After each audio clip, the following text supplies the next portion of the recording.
प्रेक्षकांनो, तुला जपणार आहे या मालिकेच्या पुढच्या भागामध्ये आपल्याला जबरदस्त ट्विस्ट पाहायला भेटणार आहे. प्रेक्षकांनो, मालिकेचा शेवटचा टप्पा सुरू आहे, परंतु प्रत्येक भागामध्ये आपण एक रहस्य उलगडताना पाहत आहोत.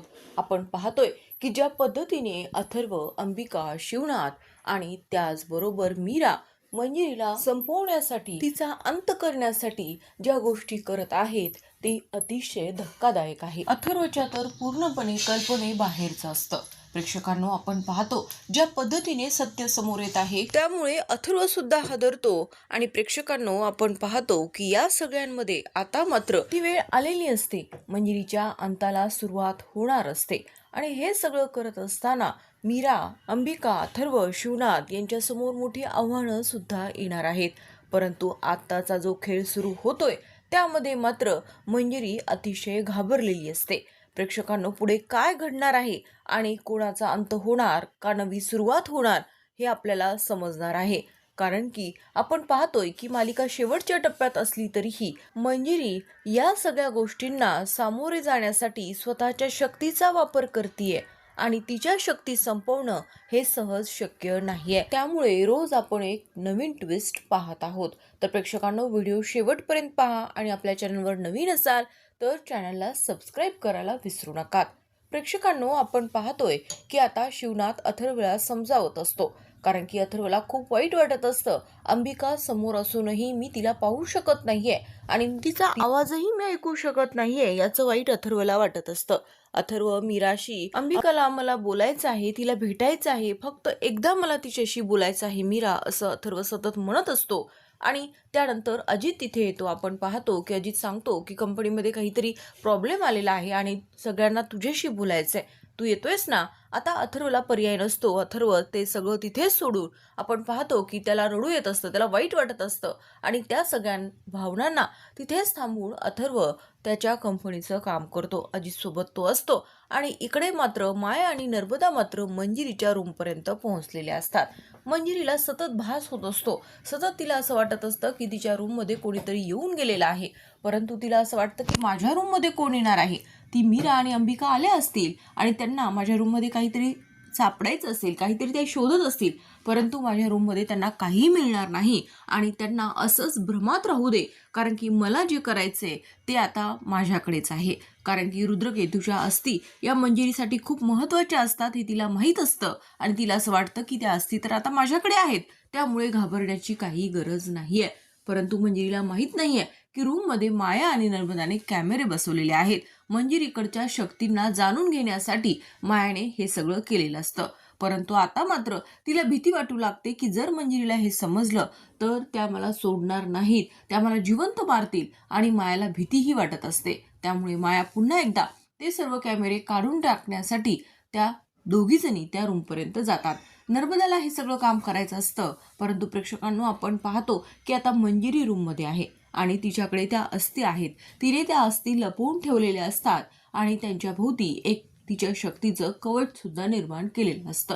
प्रेक्षकांनो, यानंतर मात्र मंजिरी निश्चित तिच्या रूममध्ये पडलेली असते आणि इकडे आपण पाहतो की अथर्व अजित सोबत कंपनीबद्दल डिस्कस करून तो पुन्हा मीराकडे येतो, कारण की त्याला अंबिकाला भेटायचंच आहे. तो म्हणतो की मला एकदा बोलायचं आहे आणि मला फक्त तिला एकदा भेटायचं आहे. परंतु मीरा काहीच बोलू शकत नसते. ती अथर्वला समजावत असते आणि अंबिका सुद्धा अथर्वचं हे सगळं बोलणं ऐकू शकत असते, परंतु ती समोर येऊ शकत नाही. परंतु प्रेक्षकांनो, आपण पाहतो की आता शिवनाथला माहीत आहे की अंबिका ही अथर्वला दिसू शकते. शिवनाथला माहीत आहे की यासाठी काय करावं लागणार आहे, कारण की शिवनाथने अंबिकाला सांगितलेलं असतं की जर तुझी इच्छा असेल एखाद्या व्यक्तीसमोर येण्याची तर ती व्यक्ती तुला पाहू शकते, परंतु त्यासाठी तुला मीराची सोबत असावी लागणार आहे.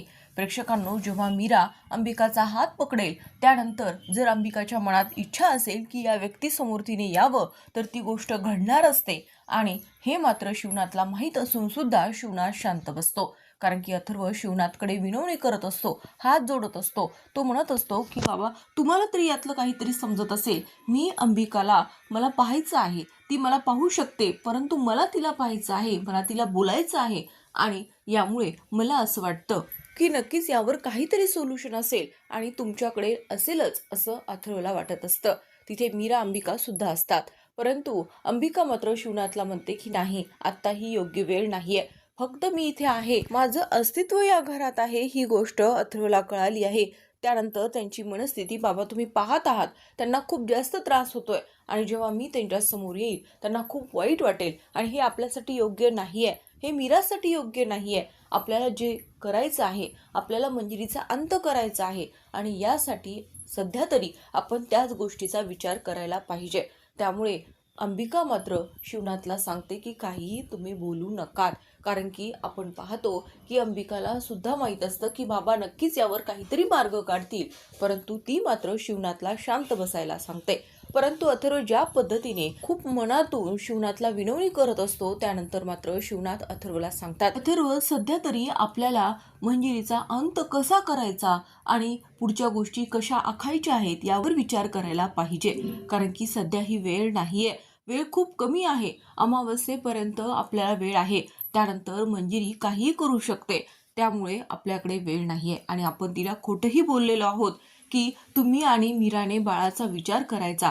या सगळ्या गोष्टींना जर थांबवायचं असेल, जर मीराचा जीव वाचवायचा असेल, जर तुमच्या कुटुंबाला वाचवायचं असेल, तर मंजिरीचा अंत जास्त महत्त्वाचा आहे. बाकी गोष्टींवर आपण नंतर बोलूयात, परंतु सध्या तरी मंजिरीचा अंत महत्त्वाचा आहे आणि त्यासाठी सगळ्यात मोठा विधी म्हणजे रुद्रकेतूच्या अस्थिपासून बनणारा पिंजरा. कारण की तो अशा ठिकाणी आपल्याला बनवायचा आहे की तो तिथून पुन्हा आपल्याला हलवता येणार नाही आणि त्यासाठी मंजिरीला तिथे घेऊन जाणं हे सुद्धा महत्त्वाचं आहे. आणि त्यामुळे तो पिंजरा कुठे बनवता येईल हे सुद्धा मला शोधावं लागणार आहे आणि त्याचबरोबर आपल्याला पिंजरा बनवण्याचा विधी सुद्धा करावा लागणार. कारण की तो पिंजरा मीरा, अंबिका आणि त्याचबरोबर तुम्ही सुद्धा बनवायचा आहे. हे कार्य तुमच्याच हातनं घडणार आहे, असं मात्र शिवनाथ हा अथर्वला बोलत असतो. अथर्वला त्याच्या मनातील भावनांना बाजूला सारून मात्र आता शिवनाथच्या गोष्टी पटतात. कारण की खरंच मंजिरीने जे काही केलेलं आहे ते विचारा पलीकडचं आहे. मंजिरीने रामपुरे कुटुंबाला वेठीस धरलं, दादासाहेबांना मारलं. आपण पाहतो की सगळ्यात महत्त्वाचं अंबिकाला अथर्वपासून दूर केलं. हे सगळं मंजिरीने घडवून आणलेलं असतं आणि त्यामुळे आता मंजिरीचा अंत होणारच आणि त्यासाठी अथर्व सुद्धा या सगळ्या गोष्टींचा विचार करू लागतो. प्रेक्षकांनो, ज्या पद्धतीने शिवनाथ अथर्वला समजावतात की अथर्व या सगळ्या गोष्टींना इथेच थांबवून तुम्ही पुढचा विचार करा, आपल्याला पुढचा विचार करावा लागणार आहे आणि त्यानंतर अथर्वला या गोष्टी समजतात.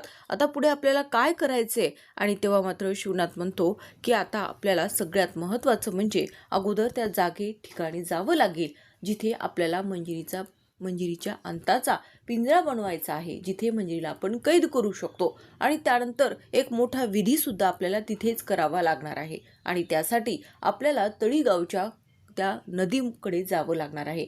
तिथे जो असणारा जो दिव्य कासव आहे त्याची प्रतीक्षा करावी लागणार आहे आणि त्यानंतर त्याच्याकडे मंजिरीच्या अंताचं जे रहस्य आहे ते आपल्याला मिळवावं लागणार आहे. आता या सगळ्या गोष्टींना करण्यासाठी सुरुवात मात्र त्या ठिकाणाची आहे जिथे रुद्रकेतूच्या अस्थीचा पिंजरा बनणार आहे आणि तिथे जाणं आणि तिथून तो पिंजरा बनेपर्यंत तिथून वापस न येणं हे सगळंच खूप महत्त्वाचं असतं. परंतु प्रेक्षकांनो, आपण पाहतो की मंजिरी सुद्धा एक चेटकीण आहे आणि मार्जरी ही एक शक्तिशाली चेटकीण आहे आणि त्यामुळे ती मंजिरीला सहाय्य करत असते. मंजिरीवर येणाऱ्या संकटाची चाहूल ही मात्र मंजिरीला लागत असते. त्याचबरोबर आपण पाहतो की हे सगळं करत असताना मात्र शिवनाथ सगळ्याच गोष्टींची काळजी घेत असतो की मंजिरीला काहीही कळता कामा नये. कारण की जर तिने हा विधी आपला थांबवला तर आपल्याला अडचणी येऊ शकतात आणि त्यामुळे हा विधी पूर्ण व्हायला हवा आणि यासाठी आपण पाहतो की शिवनाथ, अथर्व, अंबिका आणि त्याचबरोबर मीरा हे सर्वजण एका ठिकाणी जातात. आता तिथे विधी सुरू होणार असतो आणि त्यानंतर अंबिका, अथर्व आणि मीरा एका ठिकाणी थांबतात आणि त्यानंतर शिवनाथ मात्र त्यांच्या भोवती एक गोल रिंगण तयार करतो की त्या रिंगणाला कोणीही भेदू शकत नाही आणि त्यानंतर शिवनाथ सुद्धा त्या रिंगणात असतो. प्रेक्षकांनो, आता शिवनाथकडे रुद्रकेतूच्या अस्थीचं गाठोडं आहे आणि त्यानंतर आता त्या गाठोड्याला समोर ठेवून आणि मंत्रांचं उच्चारण करून आपण पाहतो की तो पिंजरा बनणार असतो. परंतु इकडे मात्र मंजिरीला जे काही वाटत असतं की माझ्यावर कोणीतरी नजर ठेवून आहे, इथे कोणीतरी आहे, परंतु तिला माहीत नाहीये की तिच्या रूममध्ये कॅमेरे आहेत आणि नर्मदा तिथे आलेली असते. परंतु नर्मदाच्या लक्षात येतं की मंजिरी आतमध्ये आहे, परंतु त्याचबरोबर तिला हेही समजतं की मंजिरी झोपलेली आहे.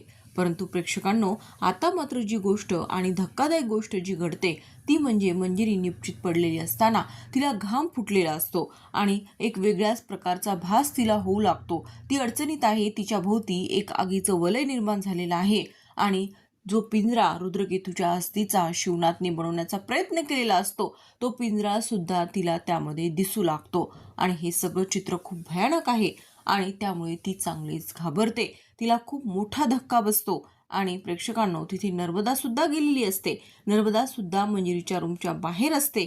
आता मात्र मंजिरी या सगळ्यांचा शोध घेतीये की तो शिवनाथ कुठे, ती मीरा कुठे, कारण की घरामध्ये ते दोघे जण मला दिसत नाहीयेत आणि अथर्व सुद्धा दिसत नाहीये.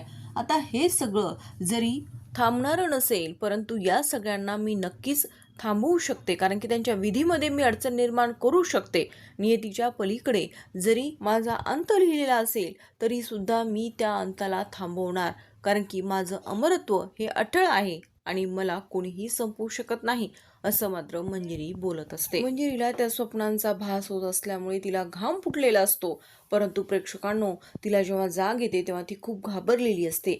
हा संकेत काय असेल, मला असा भास का झाला आणि त्या सगळ्या स्वप्नामध्ये मला तो पिंजरा का दिसला, याचं उत्तर मला कळत नाहीये आणि लवकरात लवकर मला मार्जरीकडे जावं लागणार आहे. हा फक्त माझ्या मनातला भ्रम होता की मोठा संकेत होता, हे मात्र आपण पाहतो की तेव्हा मंजिरीला कळत नाही. आणि इकडे मात्र आता गोल्ड रिंगणामध्ये शिवनाथ विधी करत असतो. प्रेक्षकांनो, आपण पाहतो की अथर्वच्या बाजूला अंबिका उभी असते आणि तेव्हा मीरा सहजपणे अंबिकाला बोलत असते, ताई अगं तू सुद्धा आतमध्ये आहेस, त्यामुळे आम्हाला घाबरायची गरज नाहीये, कारण की अथर्वला हे खूप विचित्र वाटत असतं. आणि तेव्हा मात्र अंबिका मीराला म्हणत असते की तो अथर्वला सांग की काही होणार नाहीये आणि तेव्हा मात्र मीरा अंबिकाला बोलते. प्रेक्षकांनो, हे अथर्वच्या कल्पनेबाहेरचं असतं, परंतु जसं मीरा सांगतेय, जसं शिवनाथ सांगतोय त्या गोष्टीवर विश्वास ठेवून अथर्व पुढे जात असतो.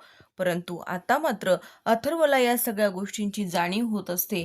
त्याला आता समजलेलं असतं की खरंच मंजिरीचा अंत हा सगळ्यात जास्त महत्त्वाचा आहे आणि त्यामुळे अथर्व सुद्धा या सगळ्या गोष्टींना सहाय्य करत असतो. आता मात्र शिवनाथने जे रिंगण बनवलेलं असतं ते मंजिरी भेदू शकणार नाहीये. मंजिरीला जरी समजलं, मार्जरीकडून मंजिरीला जरी समजलं की रुद्रकेतूच्या अस्थी या तुझ्या जवळच्या नाहीयेत आणि इकडे मात्र शिवनाथ हा रुद्रकेतूच्या अस्थिपासून पिंजरा बनवत आहे, या गोष्टींना जरी मंजिरी समजू शकली तरीही मंजिरी आता काहीच करू शकणार नाहीये. तिच्याकडे असणाऱ्या महाशक्तीचा वापर करून सुद्धा मंजिरी पुढचं पाऊल टाकू शकणार नाहीये. तर आता प्रेक्षकांनो, मालिकेत आलेला हा ट्विस्ट हा मालिकेत एक वेगळंच वळण घेऊन येणार आहे, कारण की आता खऱ्या अर्थाने मंजिरीच्या अंताची सुरुवात झालेली आहे आणि त्यामुळे पुढचा प्रत्येक भाग हा खूपच इंटरेस्टिंग असणार आहे. तर आता प्रेक्षकांनो, तुला जपणार आहे या मालिकेच्या लेटेस्ट अपडेट्ससाठी चॅनलला सबस्क्राईब करा. व्हिडिओ आवडला असेल तर व्हिडिओला लाईक आणि शेअर करायला मात्र विसरू नका.